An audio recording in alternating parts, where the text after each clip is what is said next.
नमस्ते जी, वैदिक राष्ट्र में आपका स्वागत है। आज का हमारा विषय है विश्व समुदाय द्वारा वेदों की उपेक्षा दुर्भाग्यपूर्ण है। आज के इस लेख के लेखक हैं वैदिक विद्वान मनमोहन कुमार आर्य, देहरादून से। आगे बढ़ने से पहले आपको बता दें कि वैदिक राष्ट्र पर हम लगातार वेद के सिद्धांतों से संबंधित वीडियोस लेकर आते हैं, इसीलिए वैदिक राष्ट्र को लाइक करें, शेयर करें, सब्सक्राइब करें, अपने कीमती सुझाव कमेंट करें। धन्यवाद। आइए विषय की ओर चलते हैं। विश्व समुदाय द्वारा वेदों की उपेक्षा दुर्भाग्यपूर्ण है। वेद ईश्वर प्रदत्त सब सत्य विद्याओं का ज्ञान है, जो सृष्टि की आदि में अमैथुनी सृष्टि में उत्पन्न 4 ऋषियों अग्नि, वायु, आदित्य, अंगिरा को प्राप्त हुआ था। इस सृष्टि को सर्वव्यापक, सर्वज्ञ, सर्वशक्तिमान, सच्चिदानंद स्वरूप आदि लक्षणों वाले परमात्मा ने ही बनाया है। उसी परमात्मा ने सभी वनस्पतियों, औषधियों सहित मनुष्य आदि समस्त प्राणियों को भी उत्पन्न किया है।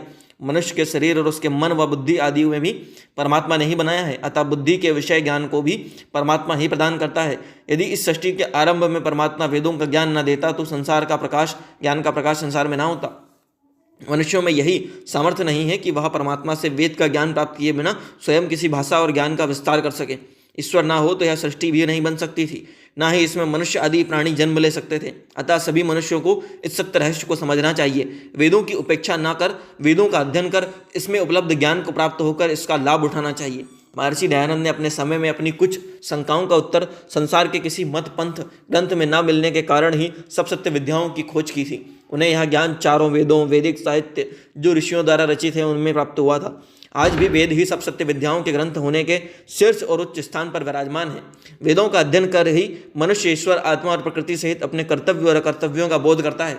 वह वेद ज्ञान को आचरण में लाकर ही दुखों से मुक्त होकर आत्मा की उन्नति कर, सुखों को प्राप्त होकर मृत्यु के बाद दुखों व कलेशों से रहित मोक्ष को प्राप्त कर सकता है। वेद प्रतिपादित ईश्वर की स्तुति, प्रार्थना, उपासना अर्थात योगाभ्यास करते हुए जीवन जीने में ही मनुष्य को ईश्वर का साक्षात्कार होकर धर्म, अर्थ, काम और मोक्ष के होते हैं। यही मनुष्य की आत्मा के प्रारब्ध प्राप्तव्य लक्षण हैं। 5000 वर्षों से कुछ अधिक पूर्व हुए महाभारत युद्ध के बाद देश देशांतर में अव्यवस्था फैल गई। इसके कारण वेदों के सिद्धांतों की सत्य शिक्षा व उनके प्रचार प्रसार प्रायः लोप हो गए। जिस प्रकार सूर्य के अस्त होने पर अंधकार होकर रात्रि हो जाती है, ठीक इसी प्रकार वेदों की सत्य शिक्षाओं का लोप हो जाने के कारण सत्य ज्ञान का भी लोप होकर अज्ञान रूपी रात्रि का प्रादुर्भाव हुआ, जिसने अज्ञान, अंधविश्वास, मिथ्या सामाजिक परंपराओं, अविद्या को जन्म दिया। आज भी अधिकांश रूप में यही स्थिति होने से देश देशांतर में जारी है। देश देशांतर में वेद की शिक्षाओं से सहित मत मतांतरों, वेद की शिक्षाओं के रहित मत मतांतर प्रचलित हैं, जिसने ईश्वर के सत्य स्वरूप सहित सत्य विद्याओं का ज्ञान नहीं होता।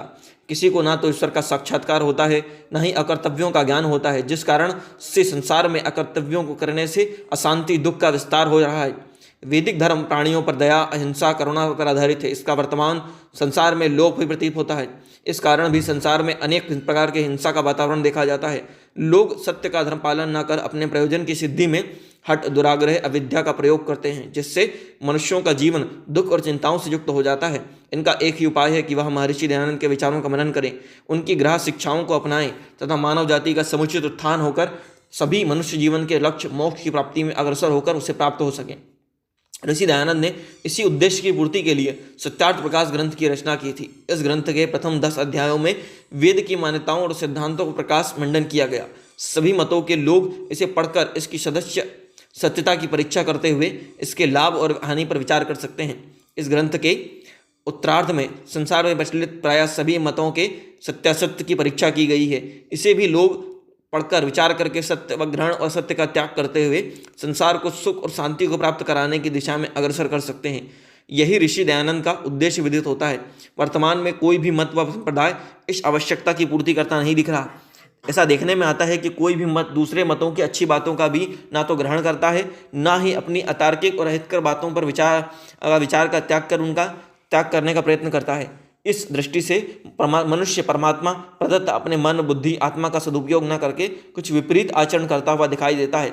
100% लोग ऐसा नहीं करते हैं, परंतु अधिकांश लोग ऐसा करते हुए दिखाई दे रहे हैं। सभी मतों के लोग अपने आचार्यों की शिक्षाओं पर निर्भर होते हैं। वह सत्य और असत्य विचार प्रायः नहीं करते।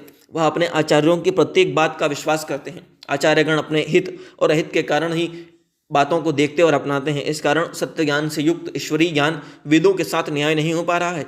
विचार करने पर इसका कारण यह भी लगता है कि आर्य समाज को जिस जन जन तक वेदों का ज्ञान पहुंचाना था वह अभी भी सफल नहीं हुआ है। वर्तमान में आर्य समाज द्वारा किए जाने वाला वेदों का प्रचार आर्य समाज मंदिरों में कुछ नाम मात्र के सदस्यों तक मध्य सिमट कर रह गया है। हमारे विद्वान व प्रचारक आर्य समाज मंदिर के साप्ताहिक सत्संगों व उत्सवों में जाकर प्रवचन और भजन आदि के द्वारा प्रचार कर देते हैं। जन जन तक हमारी बातें पहुंच ही नहीं रही हैं, जबकि अन्य मतों के लोग अपने अनुयायियों द्वारा जन जन तक पहुंचने का हर प्रयास चेष्टाएं कर रहे हैं। उन्हें येन केन प्रकारेण अपने मत में मिलाने का प्रयत्न करते हैं। कुछ मतों की संख्या वृद्धि आर्यों और हिंदुओं की संख्या में कमी को इस संदर्भ में देखा समझा जा सकता है। आर्य समाज के सुधी विद्वानों, शुभचिंतकों और मत मतांतरों के प्रचार से प्रेरणा लेकर स्वयं भी वेदों का जन जन में प्रचार करने की योजना बनानी चाहिए।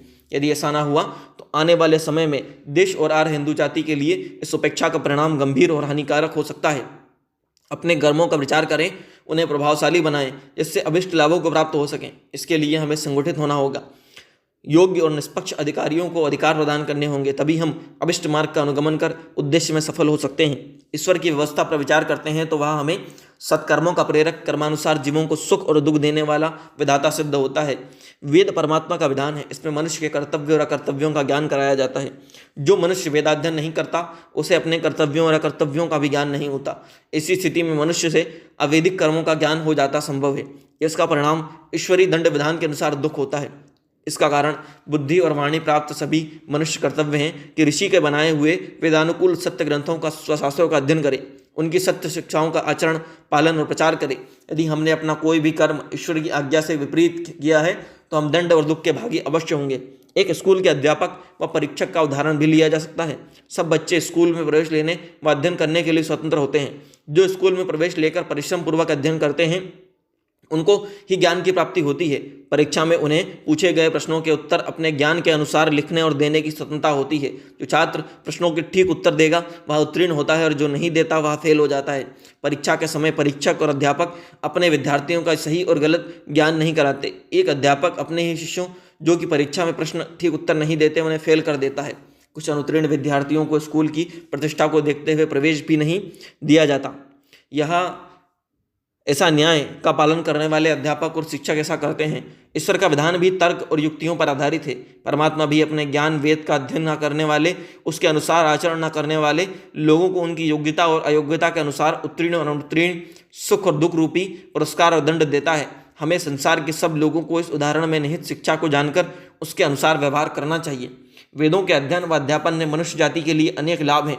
संसार में एक ही परमात्मा है जो सृष्टिकर्ता, मनुष्य आदि प्राणियों को जन्म और सुख आदि देने वाला, सभी स्त्री और पुरुषों कर्मों का न्याय करने वाला। वेद ही ईश्वरीय ज्ञान है, इस कारण वेद ही सब सत्य विद्याओं का निर्धारण करने में प्रमाण है। इन कारण से सभी मनुष्यों को अपने अपने विचारों को वेदानुकूल बनाकर सत्याचरण का पालन करते हुए ही अपने जीवन की उन्नति, सुख के पथ पर अग्रसर करना चाहिए। यदि ऐसा करेंगे सब सत्य मनुष्यों का, सभी मनुष्यों का वर्तमान जन्म सुखों से युक्त होने के साथ साथ परजन्म भी सुखी और उन्नति को प्राप्त होंगे। यदि ऐसा पालन ना करेंगे तो मत मतांतरों की वेद विरुद्ध शिक्षाओं में लगे रहेंगे तो हमारा परजन्म उन्नति के स्थान पर एक फेल विद्यार्थी के समान दुखों से पूरित हो सकता है, जैसा कि स्कूली शिक्षा के ठीक अध्ययन न करने, प्रश्नों के ठीक उत्तर न देने वालों के साथ होता है। ऐसे फेल विद्यार्थियों का भविष्य भी सुखमय न होकर दुखमय ही होता है। हमें वेदों की उपेक्षा नहीं करनी चाहिए। वेद सत्य और उपयोगी अर्थों को जानकर उनसे लाभ उठाना चाहिए। विश्व में एक सत्य मत की स्थापना में सहयोग करना चाहिए, जिससे विश्व में शांति, स्वर्ग और रामराज्य जैसा वातावरण हो। ओम।